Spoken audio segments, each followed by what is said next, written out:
awesome. So we're here with head coach at Toronto NoGi, Coach Ian. And I know you're probably wondering, why is everything so bright all of a sudden? And that's because we're with the most important man who runs this place. Not the most important, but I don't even run this place, but whatever. Yeah.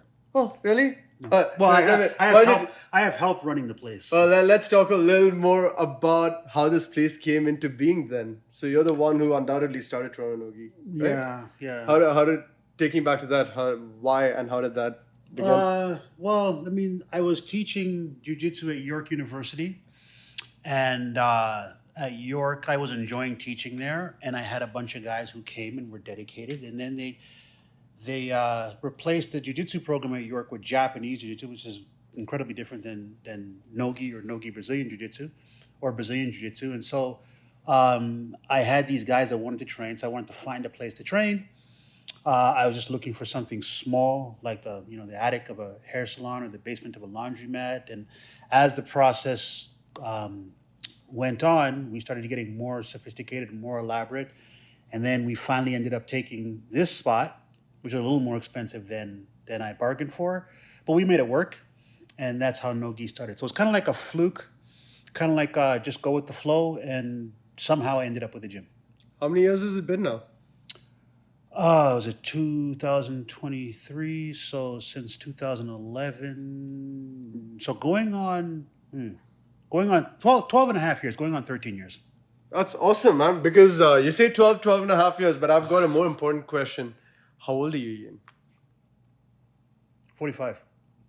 Lies! But he's got the physique of a 22-year-old athlete. Dude, tell me how you do this, man. I'm like you're more shredded than like 25-year-old athletes out over there. How do you maintain yourself like that, and how do you make sure you still get into training? It's such a high risk thing. I'm just active. I'm just doing stuff. Like I have a stationary bike at home. I'm on my bike all the time.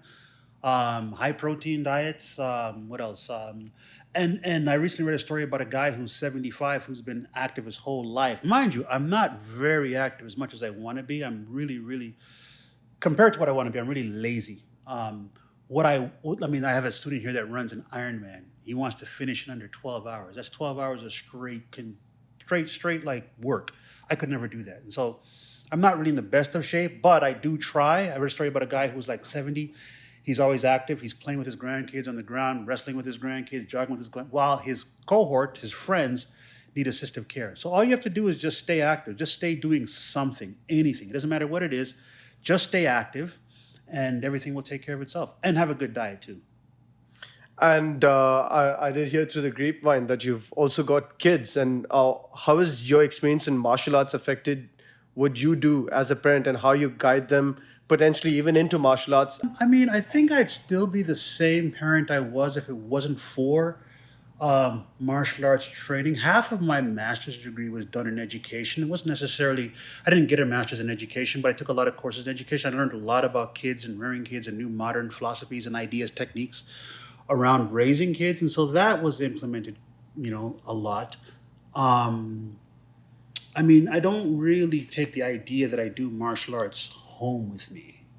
You know what I mean? I'm not really I'm not a monk. I'm not a guy who, who walks around the streets as though I'm some sort of, right?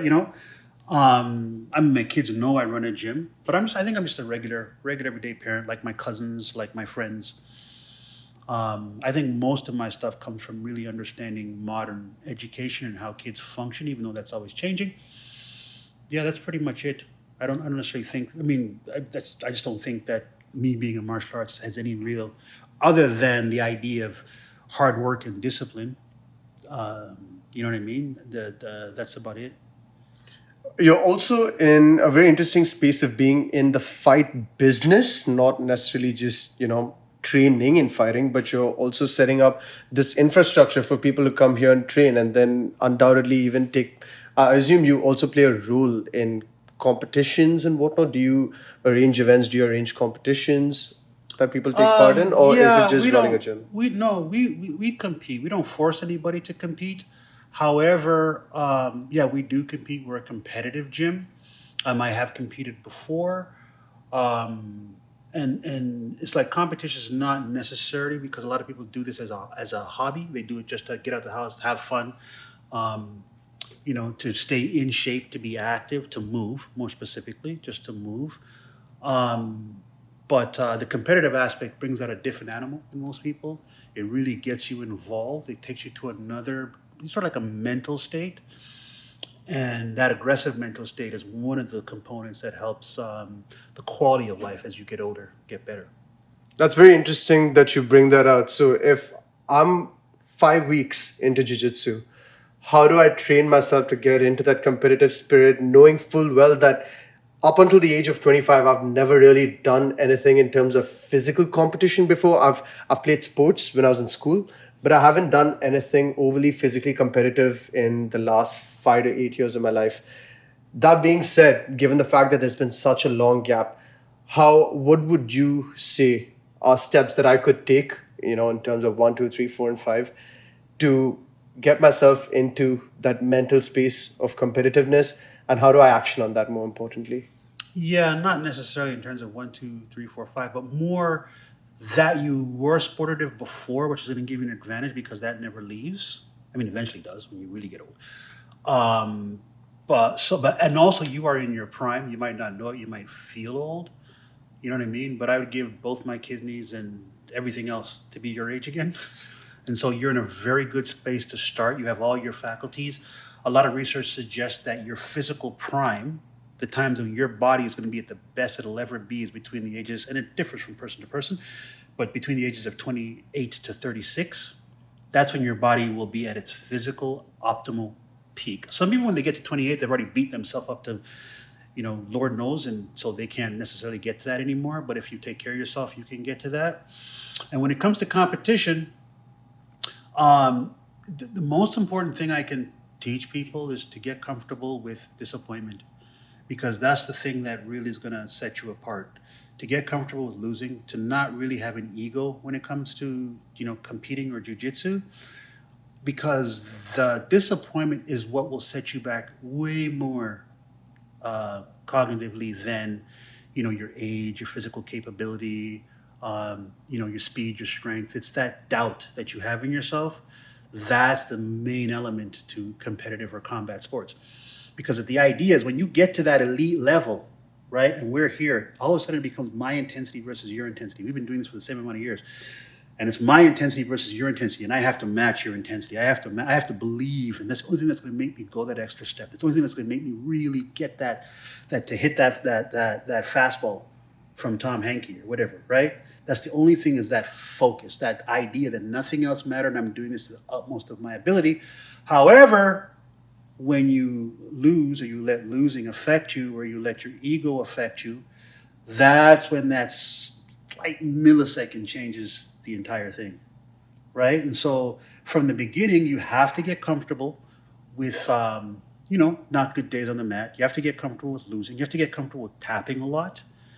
And that's the recipe. That's the only recipe I can tell you. Because the best guys in the world, when they compete, they go into beast mode. Okay? But when they're training, they're trying new things, or letting things happen. They're not trying to win. They're trying to learn. They're trying to see how their body works. They're trying to see what they're good at. They're constantly trying to see what they're good at. They're constantly trying to improve certain techniques. They're not trying to kill you. They're not trying to, oh my God, let me get this one tap. I got his leg. I've never finished a leg before, but I got to get this tap, because if I get this tap, I can go home feeling good. No, right? They're trying to better themselves in jiu-jitsu without the win.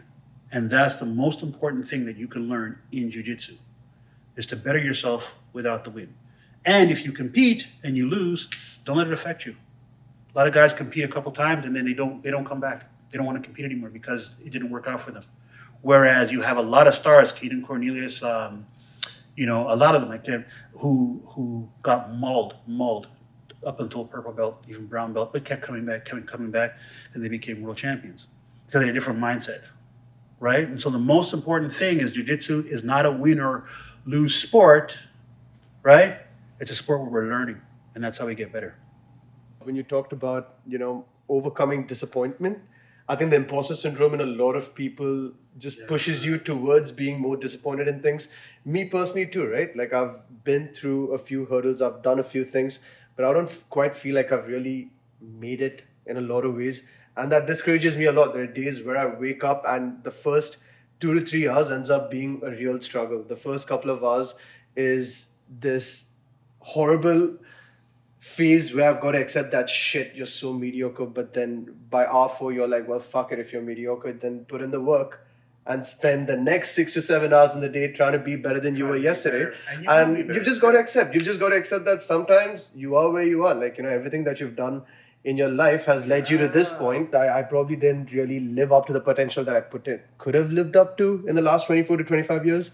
But I do feel like the best part is there's still another 25 more to go, right? There's still so much more to go. And then that second phase begins right now. And if I can focus on getting the next 5 to 10 years done with the right mentality, I feel like the 10 to 15 that may follow, that would probably be a lot better than, what the last 5 to 10 have been right now.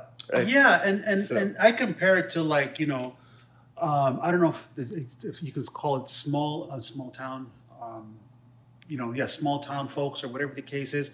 The thing about is that when you're looking at the human endeavor, the most important thing about the human endeavor is this striving for comfort, right?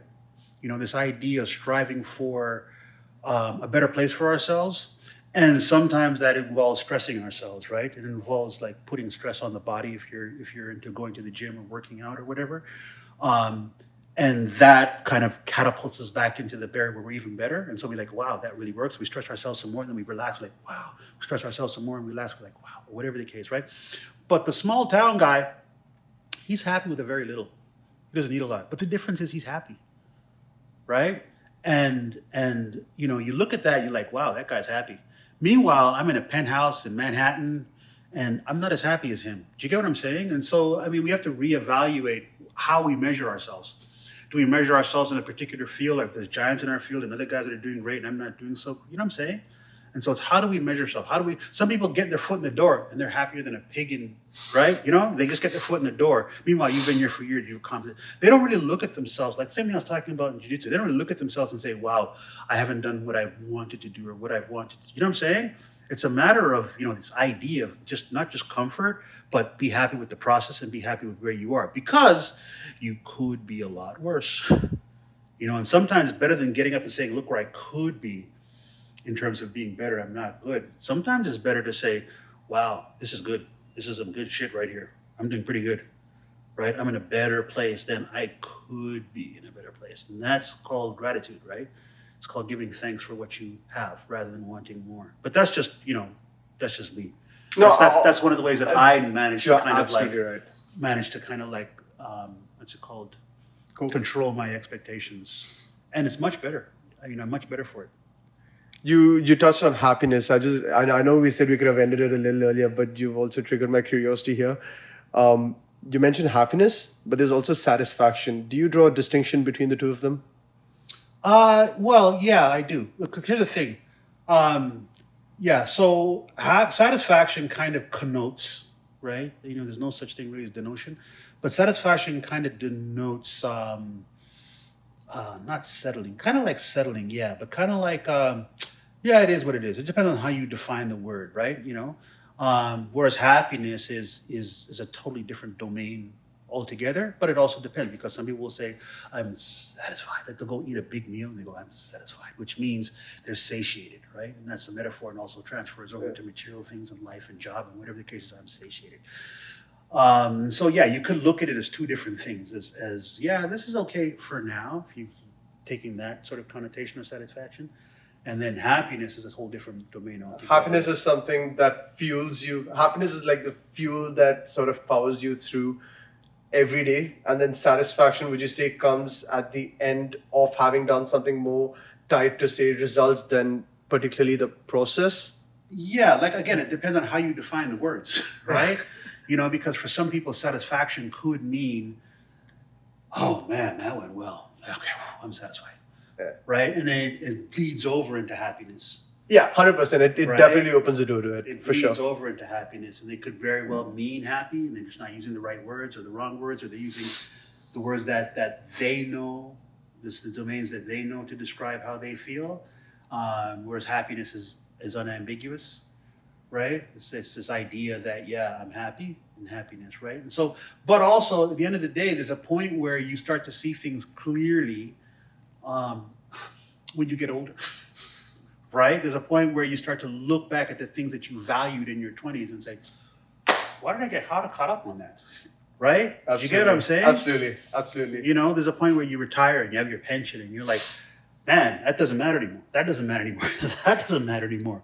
All the stuff that mattered before, right? And so, I mean, the most important thing though is just this idea of comfort and loving the process, right? Loving becoming who you become or who you want to be, as opposed to measuring yourself, because that becomes a constant sense of dissatisfaction. And also leads into comparison, because I think one of my best friends actually pointed this out a lot, because I kept going back to him, telling him that I'm not really where I want to be. And oh my God, look at these people around me. I'm still so inferior compared to all these other guys, right? There were times where I was comparing my year ones to other people's year 20s. There were times where I was just comparing myself straight up with my peers, right? And all of that while you're in a new country where I'm also fending for myself for the first time on my own, just like he is, right? We don't have to sort of deal with some of these responsibilities back home where we've kind of got the privilege of safety and security, right? And I think this is where coming into training really molds us into thinking that it is really becoming 1% better every day that, is way more beneficial to your progressive thinking and to your overall progression, as opposed to just, thinking that you've got to be somewhere, because who are you to really put a measure on where you're supposed to be, because you don't know what life's really you know what the measure was 10 years take ago, you, what right? the measure will be 20 years from now. You don't know what the measure in different social circles are. Yeah. Right? And if your social circle is limited, then of course you have reference, right? You have that reference to say, okay, these are the people immediately around me and this is where they are. Oh, I'm not doing too well, right? Or I'm doing better, or I'm average, or whatever the case is, right? But then you expand your social circle because the global project is huge, it's monumental. And when you get into different social circles and you see that all the measurements are different, like you get out into the real world, of course you're in school, small social circle, right?